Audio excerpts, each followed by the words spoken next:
Hi, Juno News. Alexander Brown here, host of Not Sorry. Great to be back for another episode. I'm the director of the National Citizens Coalition. I'm a writer, I'm a campaigner, a contributor. Thrilled to get to talk to you folks. And while I have you here at the start of the episode, promo code junonews.com/notsorry for 20% off. Please take advantage. In Tuesday's episode, we lampooned the liberal toast to 2015 election night. How offensive that was, how tone deaf. Was there anything really worth celebrating? And now Canada's being laughed at again in a slightly different way, but similarly related to our habit of virtue signaling and the results that follow being mixed to disastrous. Now it's major American comedians laughing at Canada's forced land acknowledgements. Joe Rogan and Andrew Schulz, Joe Rogan Podcast, the biggest podcast in the entire world. Take a look. Like anytime I'm performing in Canada, like if it's on like an indigenous area, they make me do like a land acknowledgement. And I remember the first time they told me, I was like, "You want me to do what?" And they're like, "Yeah, we want you to let them know that this used to be native land." And I'm like, I remember telling it to like the chief of the tribe, and I'm like, "Brother, that kind of seems like I'm bragging. Like I'm going up there and be like, yo, this used to be yours, but the boys came in, you know, like, got y'all the fuck out of here." Like, you really want me to go and remind everybody what happened before the comedy show? You know what my favorite part about that is? It's a land acknowledgement, but also saying, we're not giving it back. Yeah, that's what I'm saying. We stole it, but it's ours now. So what do we do? Sorry, who are we doing this for? Sorry. We're going to acknowledge the fact that we're on stolen land. But the thing is, these people that go along with that are also the same people that want no borders. And no one's illegal being anywhere. Like Christopher Columbus is the only immigrant they hate. Yo, it's like there's no borders. That's a funny bit. Like, you know, no one's illegal. Hey, listen, but these people shouldn't have been here. We let a Spanish-speaking guy into America once. Went great. And where do those gestures, both well-meaning and ill-meaning from some, lead us? Even BC Premier David Eby, a frequent target on this show and past episode here, is Canada's greatest threat to recovery. He's worried about this Cowichan decision in British Columbia, where he helped lay out the groundwork for now what is potentially Canadian private property rights coming under threat. It's been the end point of these land acknowledgements.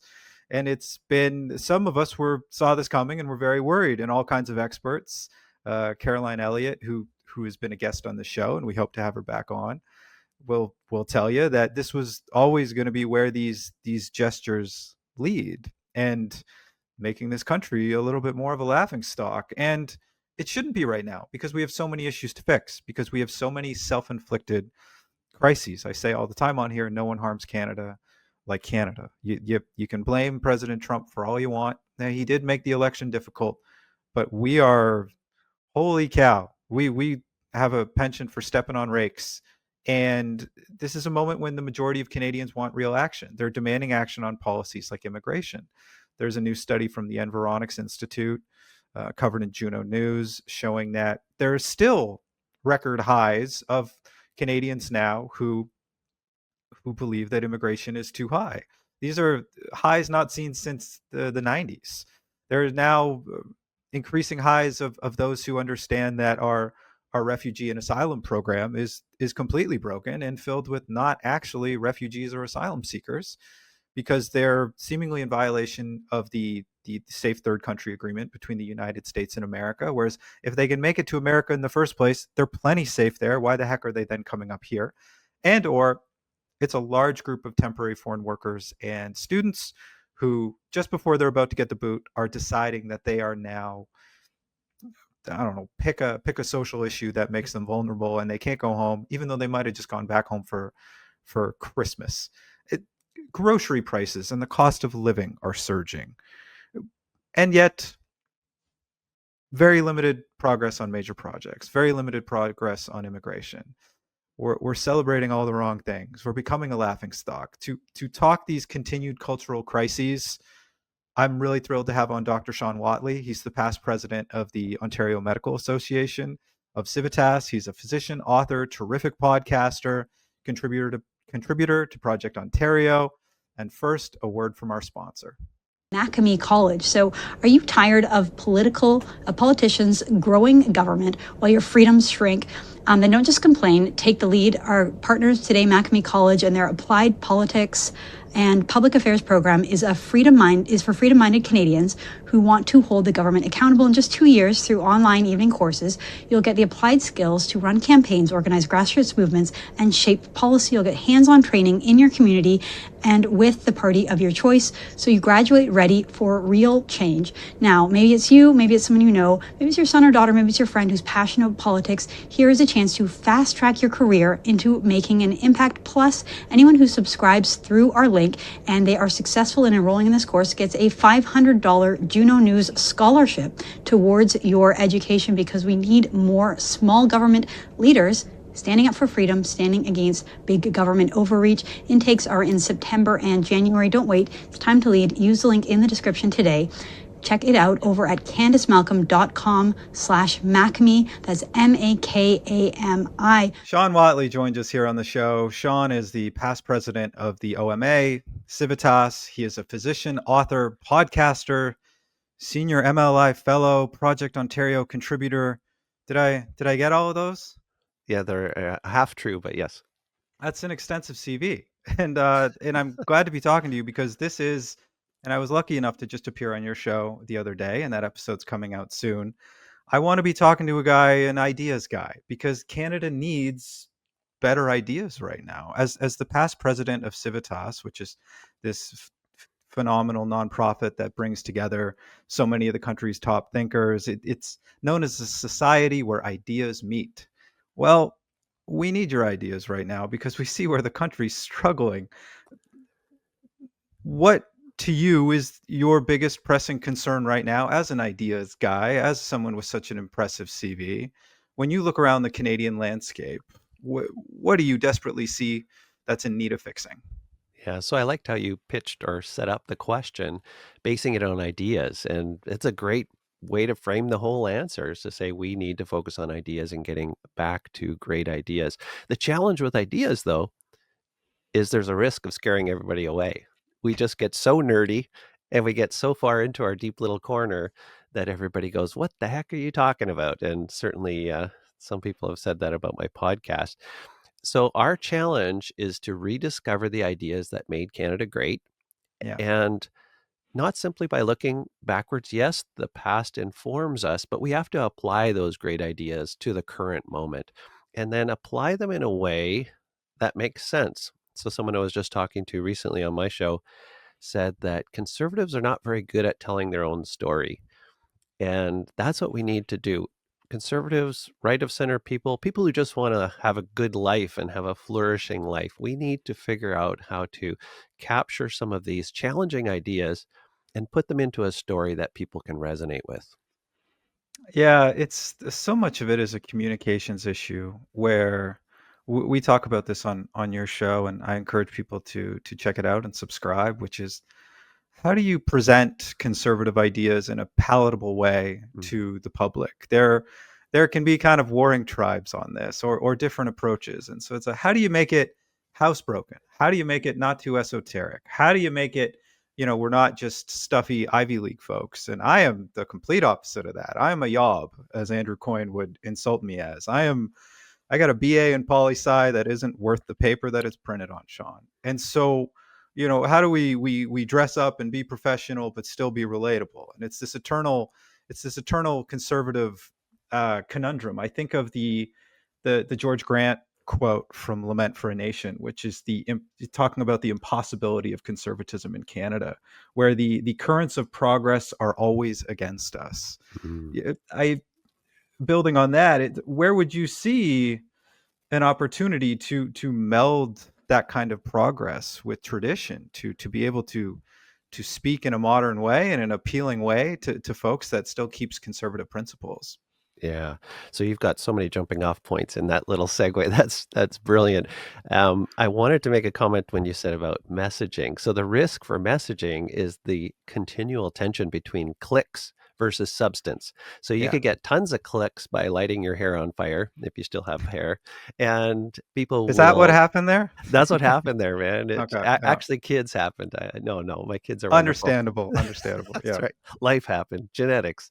Uh, but there's always a tension between clicks versus substance. And furthermore, if you actually dare to start talking about substance, you worry about avoiding scary substance. So the Yeah. safe substance for conservatives always has always been economic issues. Let's focus on money.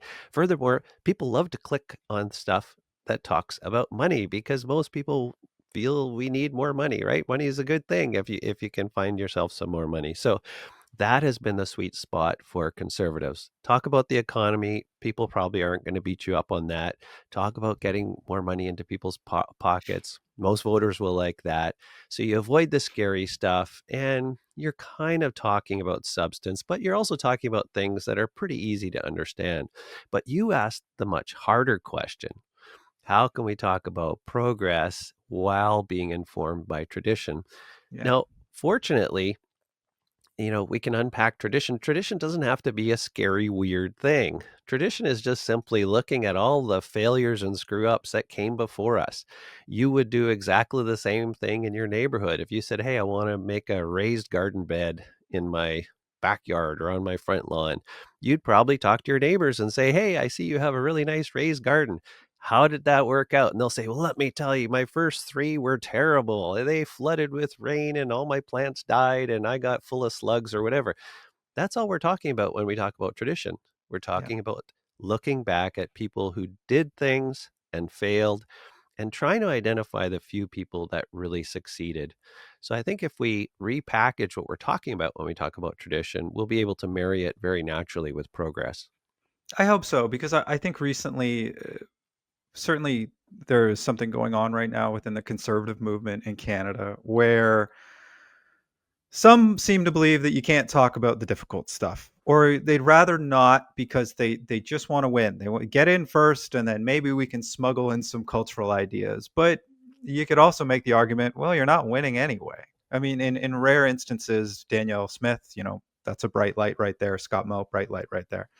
But if the federal campaigns are struggling to succeed, and they're speaking culturally, if Ontario has this 3-term majority that has barely touched anything of substance culturally, surely this is a moment where we should be, if the economy isn't cutting it for young people, increasingly we're seeing it in the polls, it's not the most important thing to them, that we're supposed to be expanding this right-wing voter base and this common sense voter base, that we have to talk about the difficult things, that we have to have difficult conversations, whether it is the work of the new publication I'm associated with, Without Diminishment, or I think of your terrific work and as a contributor with Project Ontario, where let's lay out ideas here. Let's lay out, in essence, cultural ideas on changing how we do things. You have a recent piece with Josh DeHaas in the Hub for Project Ontario about Ontario should be opening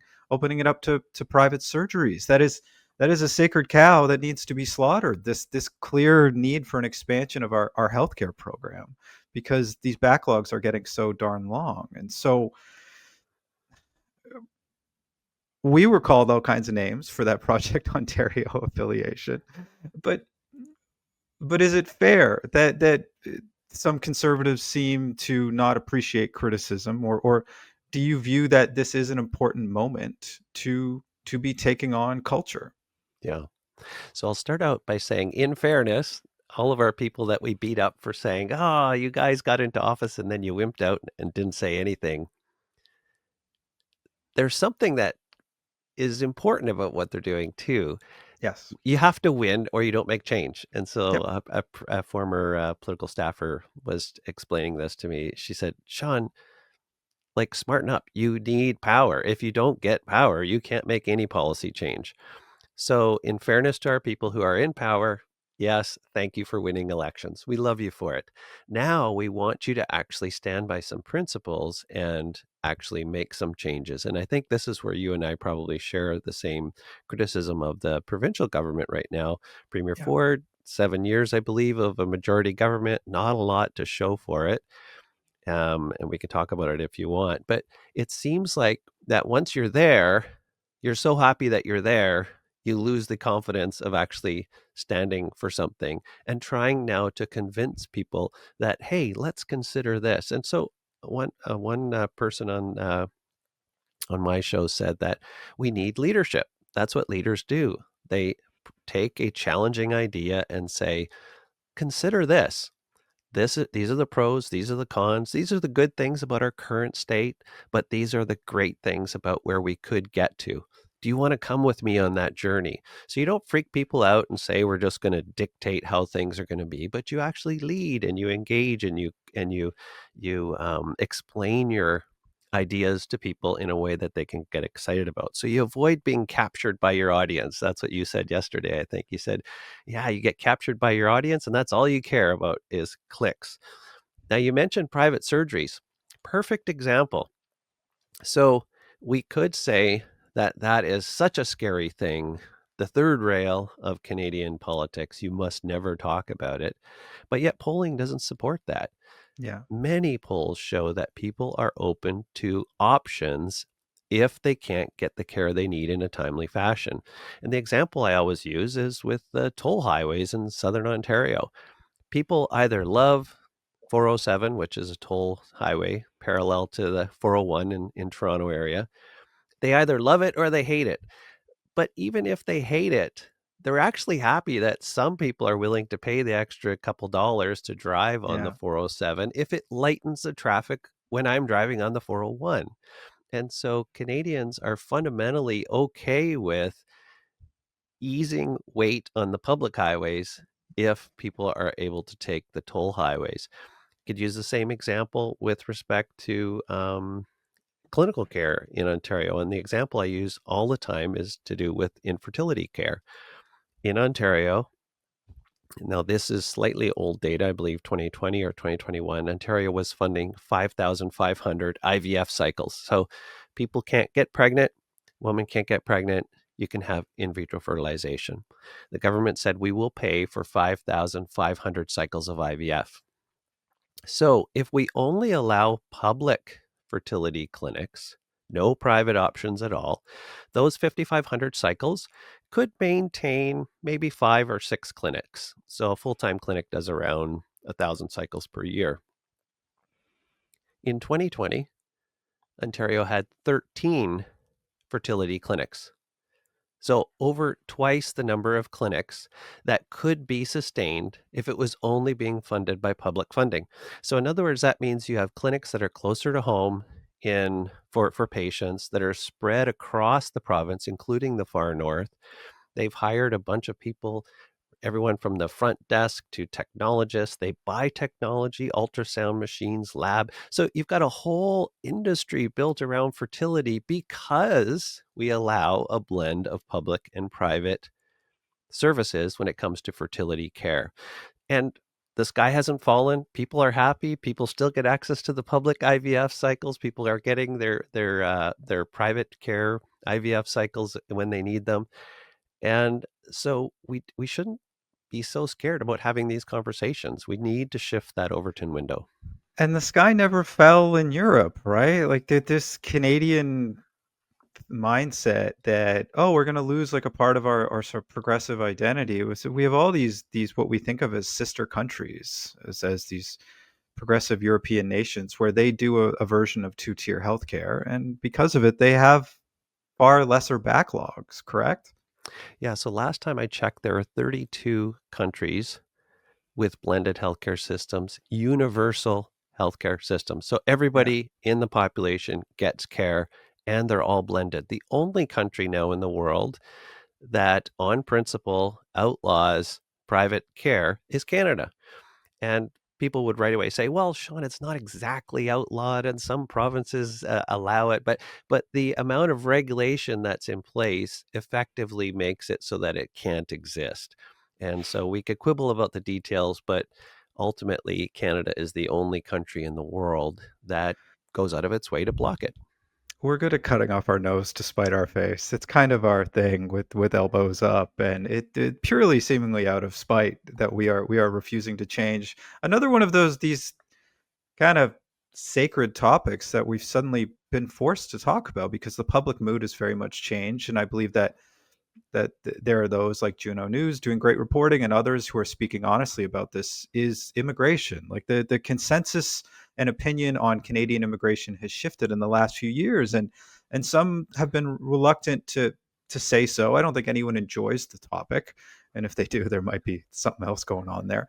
But we're now seeing that there's a new Environics study that just came out showing that there's this increased high since sort of 1994 to 1996 showing opposition to immigration levels. We have an increased number of Canadians who now believe that even refugees aren't real refugees, which we know the bulk of our new refugees and asylum claims are not above board. There's the Safe Third Country Act from the United States, where they're arriving there first and then coming straight up when they're not supposed to do that because they were theoretically already safe in the United States. We have students coming up on their visas and deciding, like, actually, you know what, going back to Amritsar, I've been oppressed this whole time. And it's like, but you just went back there for holiday. Like, are you sure this is a legitimate asylum claim? And so we can see that there are these cultural issues that we can't avoid anymore, whether it's fixing healthcare or immigration or, God forbid, bail reform in any meaningful way. In any just can we not just tidy this up a little bit? Yeah. So you laid out the failure points around immigration really well. And we could spend all of our time for the next few weeks just focusing on that and trying to Yeah. fix all those problems. My worry with that being our focus is that I'm not sure we have agreement on what is good or where we should go. And that's why we're Yeah. having the debate. But I guess I would just for a moment again wanting to look behind us. What sort of successes did we have in the past? And I mean, when I was going to high school in the 80s and university in the 90s, anyone that was an obvious immigrant, so due to the way they dressed, the way they talked, the amount of melanin in their skin, I immediately said, "Oh, they must be a professor, or they must be the children of a professor or a CEO." Like these were high-class people. They Yeah. probably had wealth, they were smart, they were articulate, they spoke, at least 2 or 3 languages. Like they were the top of the top. So Canada had a focus on skilled immigration and these super high class people that everybody wanted to associate with. Oh yeah, I know that person. Yeah, of course I know. I won't mention names because my high school we had over 1,000 people, but the number of immigrants were small enough that if you mention their name, it's like, oh no, he's talking about that person. So I won't mention names, but these people brought a cultural background with them, but they integrated to the Canada that existed. So Yeah. they didn't say, yeah, no, I believe in tearing down things and boarding up Sir John A. Macdonald, and none of that nonsense. So highly skilled and integrated. And then you mentioned culture. Today, we have almost the exact opposite. We have people who aren't highly skilled and don't want to integrate at all. Yeah. And perhaps not through any fault of their own. If you bring in waves and waves of people, if you and I, a whole mass of us went to a country that didn't speak English, I'd probably say, "Hey, Alex, you speak English. Great. Can you help me find a house? Can I live Yeah. next to you? We can help each other." That would be a normal human response. And so it's really unfair of us to bring in so many people that there's no possibility that they're going to be able to integrate. Furthermore, we're embarrassed of the culture we had in the past. And so we don't even want them to integrate into them. We want them to bring their own culture and transform Canada. So we have problems on multiple levels, but I think people are willing to talk about them now. My worry, though, is that we could talk about them in a way that is not helpful or progressive, shall we say. I know progressive is a bad word, but a Around positive, these that's a parts, better, around these parts, it's a swear word. So that's a swear word. we might bleep that out. Yeah, Yeah. that's okay. No problem. I'm used to being bleeped. I'm joking. We can tackle this problem in a way that is really focused on humans. How can this be great for humans and great for our country and great for communities? What we're doing right now is exactly the opposite. We're taking advantage of the lowest skilled people. We're not allowing them the opportunity to integrate into what I thought was a fairly high functioning culture when you look at the other countries around the world. And we need to get back to some sanity. No, there's the real human cost to this, where it's and I believe it's a real black mark against modern Canada, which is that no matter how charitable you want to be about the kind of industrial complex that sprung up overnight, seemingly to spike the GDP coming out of COVID, it's relied on just throwing bodies at problems and suppressing wages and forcing people to live 15 to a basement and sharing one bathroom and to work really lousy positions or to be taken advantage of by some really dodgy employers or the illegal trucking practice and all the sort of public safety and humanitarian crises therein.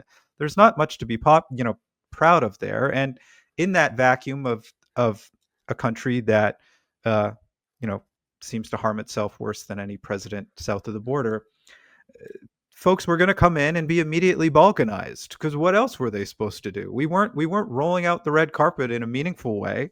We weren't offering them anything good. They weren't many of these guys have been a little bit of bad news, and we were no longer recruiting the best, and they weren't coming into to the white picket fence. It's this became this entire shadow network, and within a year or two you look around and go like, whoopsie, my town's changed, my country's changed. And so there were these sort of sacred cultural issues we can't talk about, and now we can, and we're increasingly trying to do so and put the right face on them and have these appropriate discussions and do good reporting. And from a conservative lens in this moment, and going back to this sort of winning elections piece, keeping in mind this cultural context, what does successful conservative leadership look like to you today?